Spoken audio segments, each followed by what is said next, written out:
Hi everyone, today I'm going to show you the Roll20 API scripts I can't live without. Let's start off with the Aura Tint Health Colors API script. So you start off by dragging a token onto the map. I'm choosing an NPC here. I have to make sure that it has vision, and I'm giving it night vision as well. Select that.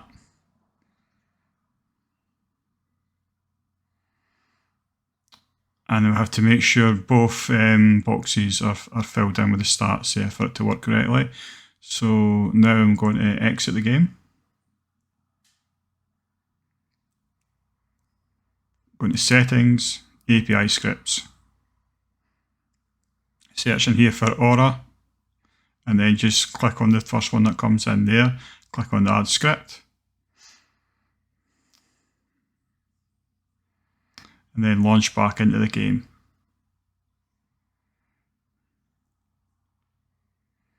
Right, so you've got a new menu now appear, and it's just a case of toggling on the NPC, show NPC health if it isn't already switched on by default.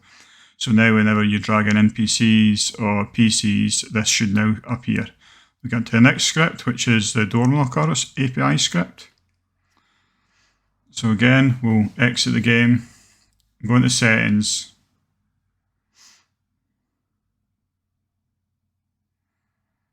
and then it's API scripts, and you're just searching for Door Knocker. Scroll down, hit Add Script, and then you're launching the game again.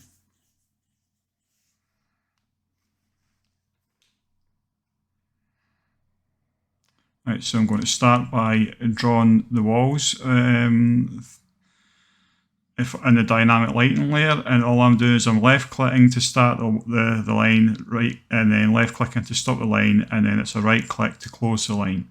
If you didn't right click, it would just, every time you left click, it would just continue drawing. So you need to tell it when to stop. So we'll quickly speed through this, and then we'll get back to you.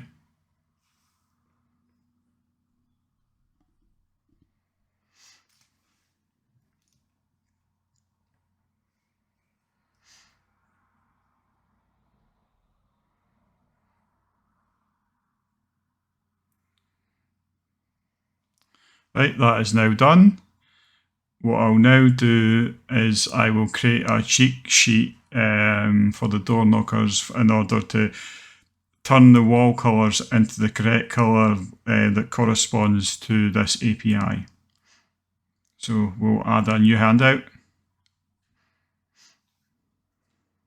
called Door Knocker Shortcuts. And then the description and notes tab, I'm going to just paste in this information. So the one that we're looking for just now is a knock adapt wall. So we'll open the door knocker token. Go into Settings. Where instructions actually is. And then that's for the walls, it's that blue colour. So, and it's actually quite simple that it does it like this. So you can make the things, the doors and the walls any colour you like, and then just by typing in this code, so you select one part of the wall, open up the door knocker shortcuts. Now you're just going to copy and paste that into the chat window, and then it'll automatically change the walls to the correct colour. So there you go, it's automatically changed them to the correct colour. So next up, I'm going to draw in some doors.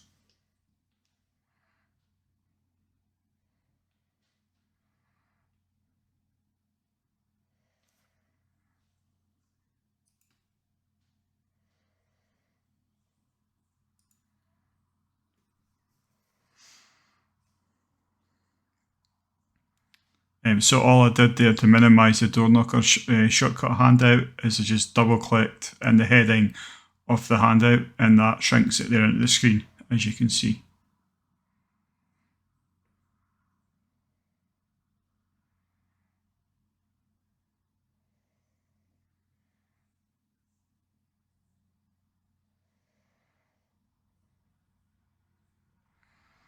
See, this is quite a tedious process. Obviously, when you see me building the walls, I sped up the video. This is at normal speed.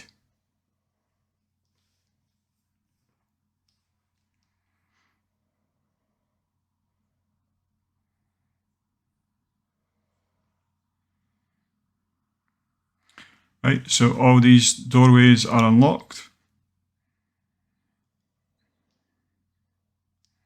The double doorway going into the hallway for the bedrooms, I will make that a locked doorway. So we're going to select one of the unlocked doors, open the door knocker shortcuts, and it is unlocked. It's unlock. So that just needs to get copied and pasted in the chat window, and you see it will automatically change them to the correct colour. That's that done.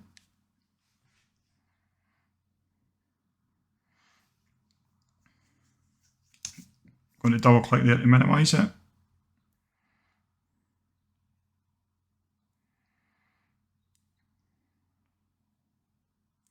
And I'm going to draw this locked doorway here.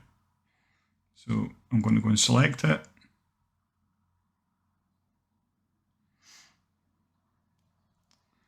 And it's a adapt door for a locked door.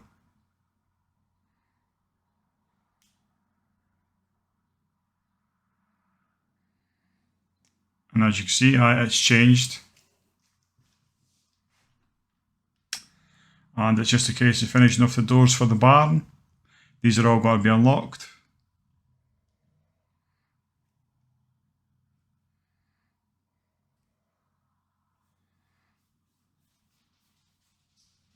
You really see how this speeds up the interaction with the characters. Like once you do the rolls, it just saves you having to change layers and then move doorways and then go back into this, when you could just create this macro.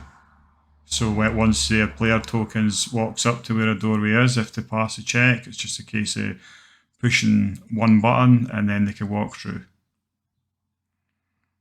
So I'm just putting in the shortcut again there to change them.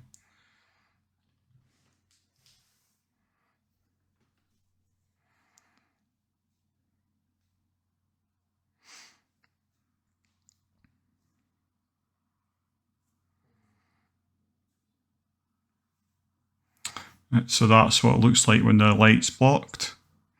You're going to go into attribute settings, and where it says toggle doors, you want to put that to show on the macro bar.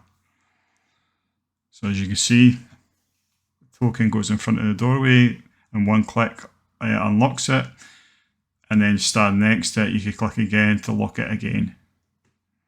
So one click unlock, one click lock.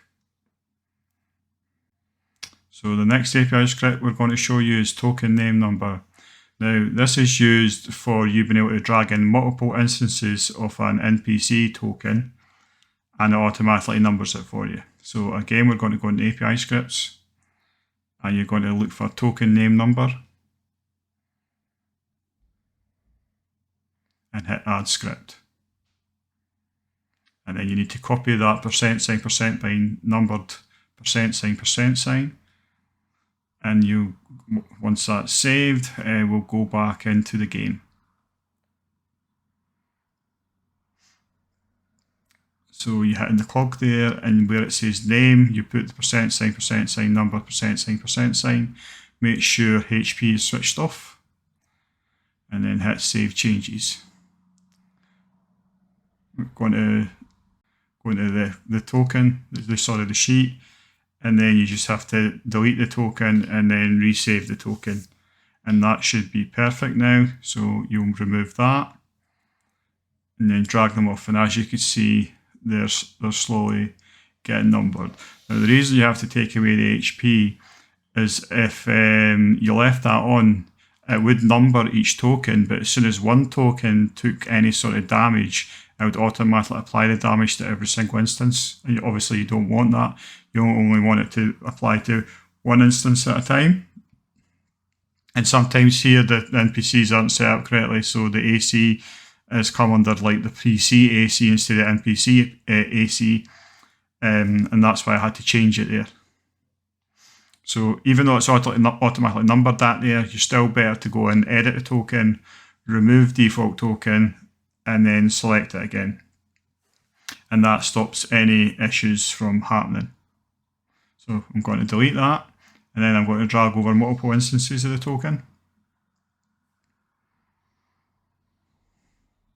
And to prove that the damage only gets applied to one token, I'm going to take some off. So click on the token, go into the green circle there, and minus 90, enter.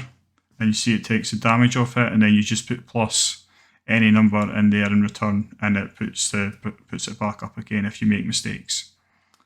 So that's that one. Let's move on to the next script. So this time it's spawn default token, and this is used for all you do is you drag one instance of a token onto the canvas, and it will spawn the party. So instead of you having to drag every single member off, you can do it as like one action. So back in API scripts again, and then you're installing spawn a default token.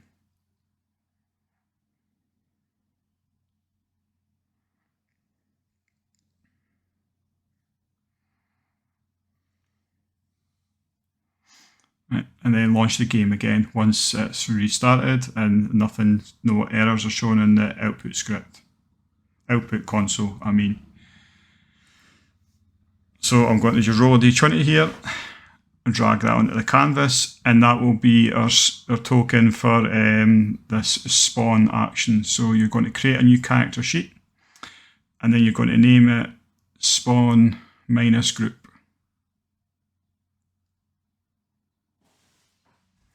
And then click on the use selected token and make sure it's can be edited by whoever the DM is. And then in attributes here, you're going to use as actually showing macro bar, then hit the edit button. Name it spawn minus group. And then we're going to paste in this script below. I will leave this in the description settings for this video for you to quickly get access to. And you just need to change those two names, so whatever PC characters you want to spawn in. So I've only got 4, and there's room there for 7, so I will be deleting the last 3. So first of all, it's Sid Longhorn, and then it's going to be Daver,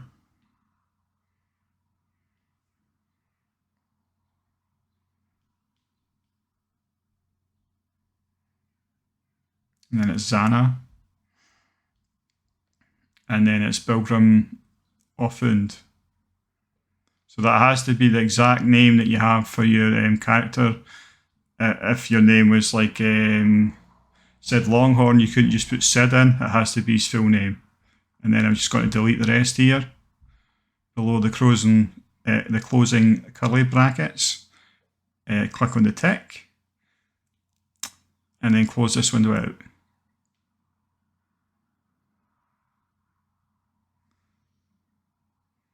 So I need to double click on that again, make sure I select spawn group, and hit save settings, and then I need to open up the character sheet again. Go into edit, remove default token,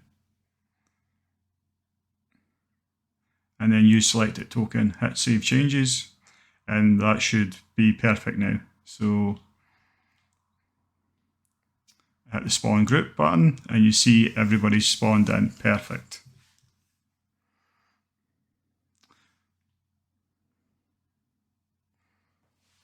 Next script is going to be group initiative. So you exit the game again, go to the settings, API scripts, and then it's just group initiative you're looking for.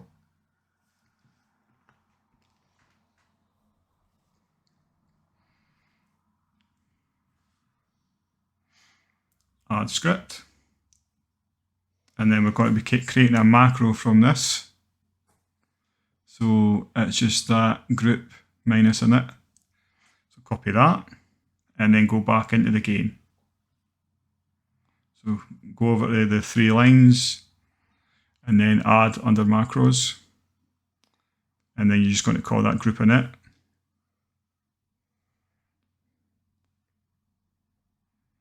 Always the best that you don't put any spaces in. If you need a space, put a minus in, and then you paste in that code, save changes, and you need to show in bar.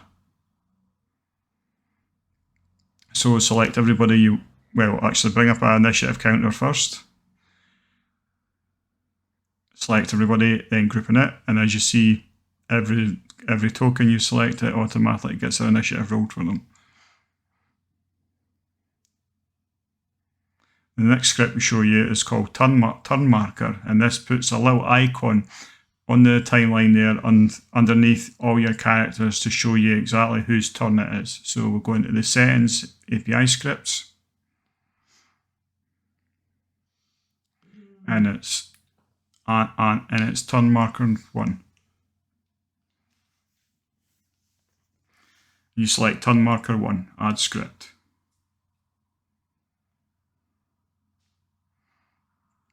Launch the game. And you can see there in the chat there is a button on the right hand side. I think it says EDT, and you just push that and it goes right next to the next person that needs to be in the turn order. It's quite smart, and as you can imagine, I've had times in the past where the groups came across 30 enemies all at once. So it becomes, especially when you have a big map, it becomes quite difficult to see the number in the name bar of your token. So this really helps speed up combat. So I forgot to delete that token there for spawning them in, but it's easy. You just remove it because you're not going to need that anymore. And it's been removed from the turn order, and there you go. That's us advancing on. So that's turn order 1. Turn marker 1, sorry. Now you've got token action maker.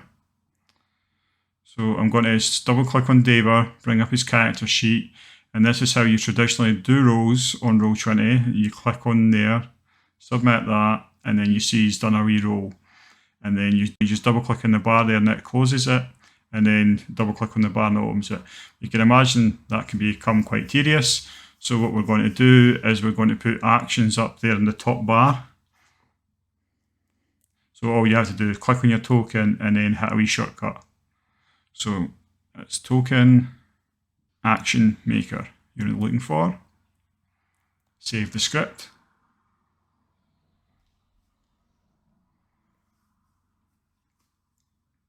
And then launch back into the game.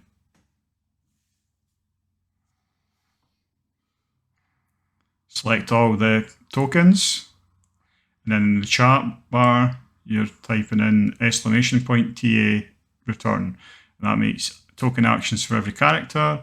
Then you go click on Daver, and then up there above there you can see I could easily click on any of these actions. Got to throw a javelin, and there you go. Much quicker than going into the character sheet. And there's one for Sid. We use his flame tongue sword, automatically rolls it. So that is so much easier than having to shift double click to bring up your character sheet and keeping having to minimize it, because you could end up losing it on the screen as well, I find, through playing and experience. So that's that one then, that's the token actions. And I was just showing you as well, we hadn't actually cleared the turn order there, so you can still keep going through the turn order. So the next one is group check and apply damage. So this group check is for doing saving throws.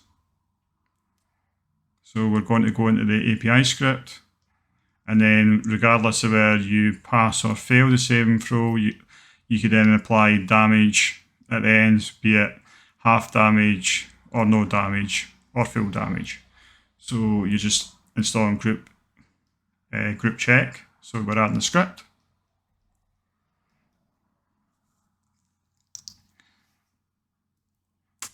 Then it's showing no errors. So we're then going to go to this web page. I'll leave a link in the description. And you're going to click on the button that says raw. And then you're going to copy all this text And then we'll go back to Roll20. You click on the new script button. It's right next to group check. Paste that in. And then it's apply damage with no spaces. Save script. And then it's just a case of making two other token macros. So we're going to launch back into the game. And there's my wee cheat sheet here. And this one, first of all, is for group check. So we'll copy and paste that. This will be in the description. Go over and make a new macro. So this is group check. Paste that in. Hit save changes.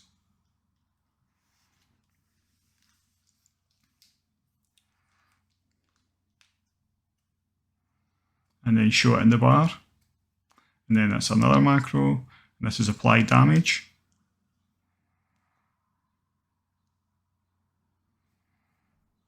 Then I've got another wee cheat sheet for you. You copy and paste that. This will be in the description as well. Hit save changes. You don't have to put that one in the in bar section, because you're just using the group check and tied in with the apply damage, and that's what allows this to apply damage at the end. Without the apply damage, you wouldn't get the option to apply damage after a check. So it's just a case of pushing the apply damage button there, and you can see the ones that failed have automatically had their damage applied, which again will really speed things up in combat. Well, that's all the API scripts on Roll20 that I can't live without. I hope you guys enjoyed this video. If you did, please give me a like and a subscribe.